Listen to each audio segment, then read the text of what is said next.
السلام عليكم ورحمة الله وبركاته. Many people describe having issues with some of the verses in Al-Busiris Burda. And realistically, their issues or their objections are kind of silly. We'll take a couple verses, the most notable ones. One of them, for example, is that he has from ilm al-ghayb.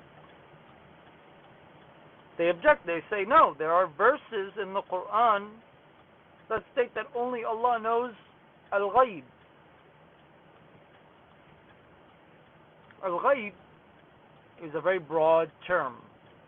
Yes, all of al-ghayb in its entirety and in every detail, only Allah knows. There's no doubt about this. However, there are things that He exposes, shares with certain humans. Wahy, for example, is within itself ghayb. Not only that, many of the ulama throughout the ages considered the Quran from al-ghayb. The angels are from al-ghayb. Certain events and details are from al-ghayb. That's why Allah subhanahu wa ta'ala says in the Quran, إِلَّا مَنِ ارْتَضَى مِنْ رَسُولٍ. So He will indeed share some ghayb with some of His servants. So what are they objecting to exactly? No one claims that all of al-ghayb was known by the Prophet ﷺ. They say, well, why didn't he say it? Because it's a poetry verse. You can't write a book into it. You can only fit so many words and letters into the verse. Not only this, Hassan ibn Thabit and many others of the Sahaba have stated similar things. Now, overall, we don't say يَعْلَمُ مَا فِي الْغَدْ because that would allude to that He knows all of al-ghayb. No, He knows certain things. So, from His knowledge, He knows certain things from al-ghayb. هذا باتفاق كل أهل السنة وهذا في القرآن وهذا أيضا في السنة. So why are we objecting exactly?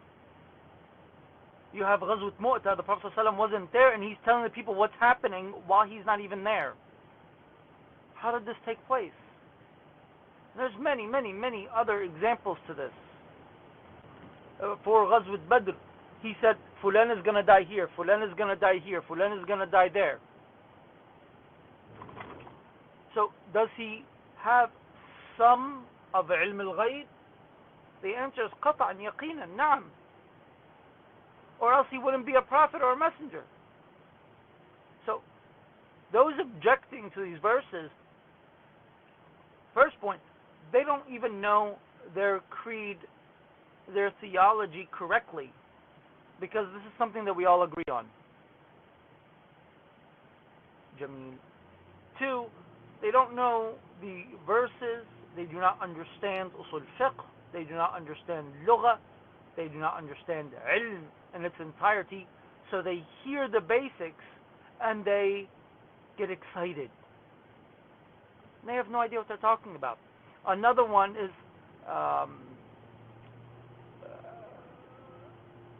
من لي ألوذ به. In other words, so I can keep it in English, it means who else will I seek refuge in on the day of the great affair, meaning Judgment Day. They say, see, لا استغفر الله إياك نعبد. Okay, no one's saying that يعبد the Prophet Muhammad. However, in the Sahihain, you have موقف يوم القيامة where the people will go around to the prophets and they will send them away to the next prophet until it comes to the Prophet Muhammad. He is the final prophet, and he has the shafa'a. Yani, this is in a hadith. We all believe this. That if it wasn't for his sujood yawm al-qiyamah, things won't get moving. It won't happen. It won't continue on. These are events. Oh, and FYI, him telling us this is from al-ghayb as well. So these are facts. This is what we all believe in as believers. And then he says in the rest in the following verses, yani, what if you don't take my hand on Judgment Day? Yes, because that's shafa'ah.